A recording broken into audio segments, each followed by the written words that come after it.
vamos falar, para encerrar por hoje, vamos falar da teologia de Calvino. O grande livro de Calvino chama-se Institutas da Religião Cristã. Começou como um livreto escrito em 1536, que na edição atual, em inglês, tem 225 páginas, e terminou com 4 volumes, né? Eu pedi para o Newton trazer para mostrar para vocês, 4 volumes, Institutas da Religião Cristã, mais de 1.500 páginas. A cada edição, Calvino expandia o seu livro. E ele também reorganizava. Uma famosa reorganização que ele fez foi tirar a predestinação, que estava no volume 1. Ele tirou de perto da doutrina da providência de Deus, que era onde ele tinha posto inicialmente, e jogou lá para depois da oração, já na vida cristã, no volume 3. Ele fez esse arranjo porque ele entendia que a predestinação ela não serve para você alcançar uma pessoa. Ela serve para dar conforto para quem já é cristão. Isso aí depois o Beza acabou avacalhando tudo, trazendo tudo de volta e não entendeu qual foi a intenção do Calvino. Né? Eu acho que esse pensamento é interessante a gente ter sempre em mente. Né? Você não usa a predestinação para alcançar uma pessoa. Você usa a predestinação como a Bíblia usa, para te dar conforto, segurança de que a tua salvação é irrevogável, que a tua salvação é segura, nada pode te separar do amor de Deus que está em Cristo Jesus, nosso Senhor. Ele ia aumentando o livro, ele nunca mudou nada no livro, mas ele ia aumentando. Ele ia enriquecendo com citações das Escrituras, com citações dos pais, dando apoio para ele. Os pais favoritos dele eram Crisóstomo e Bernardo de Claraval, né, mais recente Bernardo, já da Idade Média, e principalmente Agostinho. Ele também ia expandindo conforme ele ia vivendo a condição de pastor. Ele exemplifica muito o que o Lutero disse. Lembra que o Lutero disse que você se torna teólogo vivendo experiências. Deus fez ele viver experiências, não só dele, mas também das outras pessoas na condição de pastor. Ele também ia estudando cada vez mais a palavra, melhorando o entendimento que ele tinha da palavra de Deus. Ele escreveu comentários de quase todos os livros da Bíblia. Aqui o Newton trouxe para mim, para eu mostrar para vocês alguns comentários que nós já temos em português. Está saindo muito agora, né? Comentários do Calvino. Eu acho que vocês têm também. Aqui tem alguns. Deixa eu mostrar um separado aqui. Esse aqui de 1 Coríntios, ó, da Edições Paracletos. Esse aqui de Efésios, da Fiel. Certo? Comentários de Calvino às Escrituras. Ele morreu quando estava escrevendo o comentário em Ezequiel. Então ele não escreveu em todos os livros, até porque não deu. Um livro em que ele não se aventurou a escrever um comentário foi o livro de Apocalipse. E ele dizia que ele não escrevia um comentário porque ele não tinha entendido o livro. Certo? Hoje qualquer Zé Mané escreve comentário de Apocalipse. Não é verdade? É verdade. Né? Por quê? Porque falta humildade, gente. Falta humildade. Coisa que Calvino tinha de sobra. Isso é nítido nos escritos dele. Um contemporâneo dele, disse: ó grande e sábio Calvino, por não ter escrito um comentário de Apocalipse, já que ele não tinha entendido o livro. Ele não disse que ninguém pode entender. Ele disse que ele não tinha entendido. Se você entendeu, vá em frente. Eu não entendi. Certo? O professor Calhoun disse que 4 palavras descrevem os comentários de Calvino: exatidão, clareza, brevidade e humildade. Ele começou com Romanos em 1540, porque ele achava que Romanos era uma chave para interpretar toda a Escritura. E realmente é, né? Quanto às institutas da religião cristã, características dela. Em primeiro lugar, ela é bíblica, extremamente bíblica. É uma obra com quase 7.000 citações bíblicas. Calvino ele é obcecado por dar base bíblica para tudo que ele defende. Sempre, sempre. E nunca ir além do que a Escritura diz. O John T. McNeill disse que a prontidão de Calvino em trazer trechos das Escrituras para apoiar todo e qualquer ponto de argumentação é impressionante e provavelmente nunca foi superada. A Escritura sempre, sempre, sempre.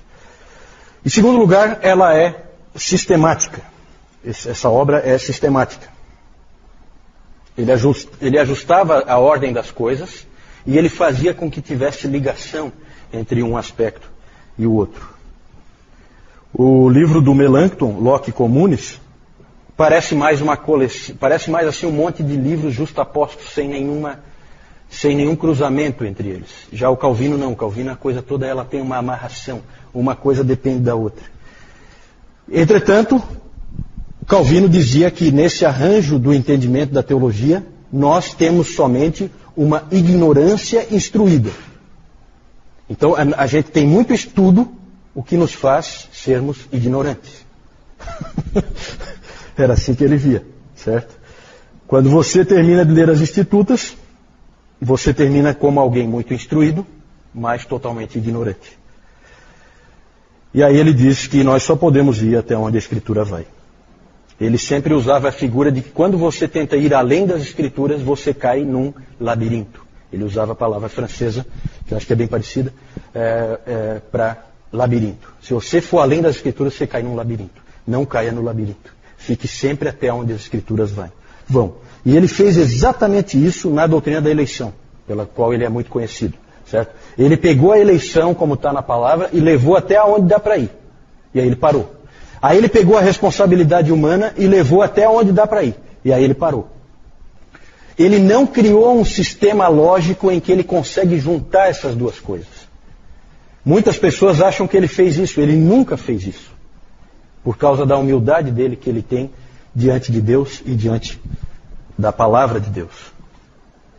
O que ele fazia era o seguinte: ele leva as duas até onde a Escritura vai, e aí ele cai aos pés de Deus em adoração, como Paulo fez em Romanos 11, 33 a 36. Ó a profundidade da riqueza e da sabedoria e do conhecimento de Deus.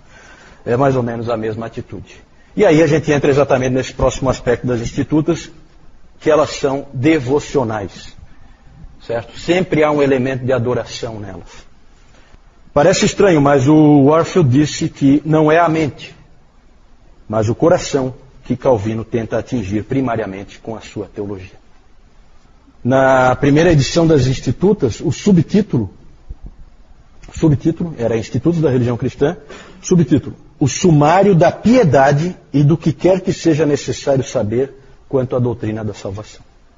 Então, o Tomás de Aquino tinha escrito a Summa Theologiae,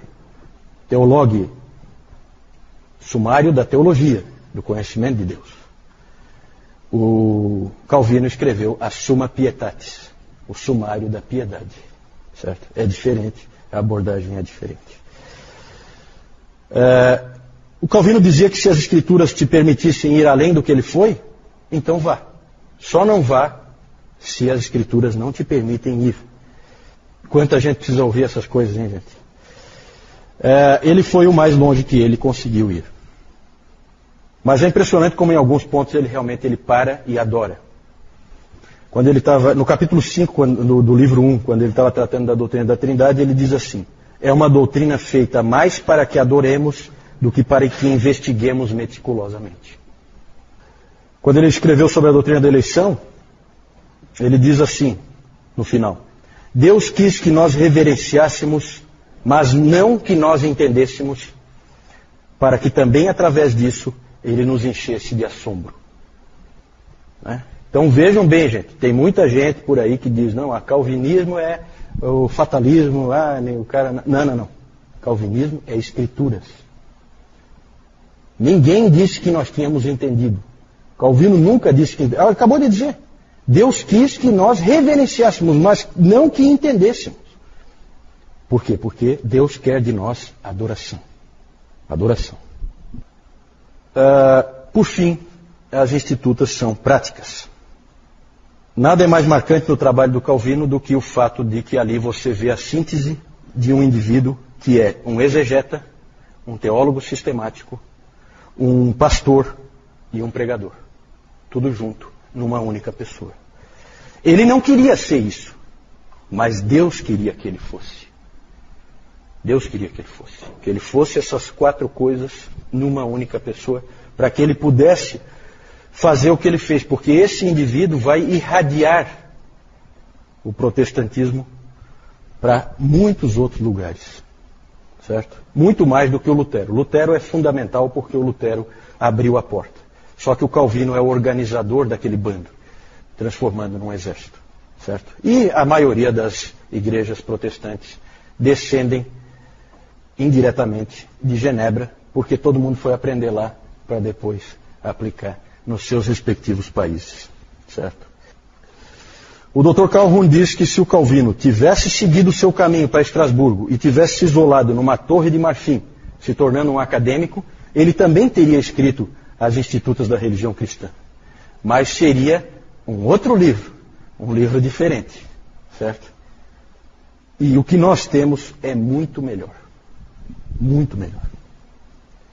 Porque é um livro escrito por um indivíduo que foi forçado por Deus a viver a vida, apesar de ser um grande intelectual. A T.H.L. Parker disse: as Institutas de Calvino não foram escritas numa torre de marfim, mas no meio de agruras com crianças e de choro de bebês. Porque a casa onde Calvino morava tinha uma série de parentes que moravam com ele, todos com crianças pequenas. Então ele estudava com choro de criança, com todo tipo. As mulheres, inclusive, têm esses episódios, né, que as mulheres tratavam de todo jeito de isolar um pouco as crianças para defender o Calvino e ele conseguir se concentrar um pouco melhor lá onde ele estava estudando e escrevendo, né?